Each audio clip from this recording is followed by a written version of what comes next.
Hi there, this is Dr. Jack Belitz, and welcome to another exciting, entertaining, and hopefully learning experience of the Ask Dr. Jack show, where we answer the questions that you ask. Today, we had a patient come in, said, hey, swimsuit season's just around the corner. I want to lose some weight. Every time I go on a diet, I feel low in energy. I just don't feel good about myself. What the heck can I do about it? Great question. This probably applies to a lot of people, so let's get into it. A great study was done a couple years ago where they decreased the number of calories by 20% the people were eating, and they have some amazing results. Before we get to the results, let's talk about the different things that they looked at when they did the study.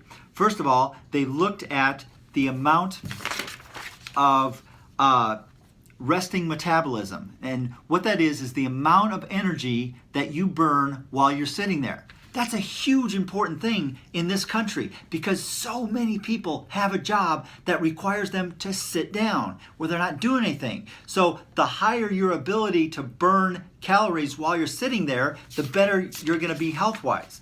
The next thing they looked at was fat metabolism. In other words, how much fat are you able to burn, again, while you're sitting down? So another big thing, you don't want to be gaining weight the whole time just because you have a sedentary job. The next thing they looked at was total energy expenditure. In other words, this is the measure of how much energy a person had that they wanted to expend in a 24-hour cycle. The last thing they looked at was, it's called diet-induced thermogenesis. Now, fancy terms. Basically, what it measured was the amount of calories that you burned while or because you ate food. Now, people think, well, what are you talking about? Well, believe it or not, there are a ton of people in this country that the most calories that they expend during a day is the amount of calories they expend digesting the food that they ate. Okay? Doesn't sound right, but that's the way it is. So that's kind of an important factor too. So the first group they just decreased their total caloric intake by 20%. When they did that, all of those factors went down. Their ability to burn calories while they're sitting there, their ability to burn fat while they're sitting there, the amount of energy that they feel that they want to expend, and the amount of energy that they expended while they were eating food. Now, one more big thing came about was they had a very large reduction in the amount of lean body mass. In other words, their body started eating away some of the lean body mass they had instead of the fat reserves because they needed to get energy because they didn't have enough calories. So, not a very good thing.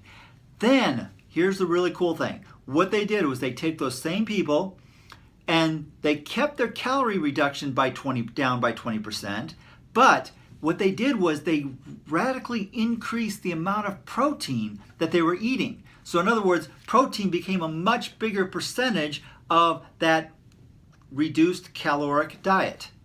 And results were pretty cool. First of all, their metabolisms, though, the resting metabolism, the fat metabolism, and their energy that they wanted to expend, they all went down again.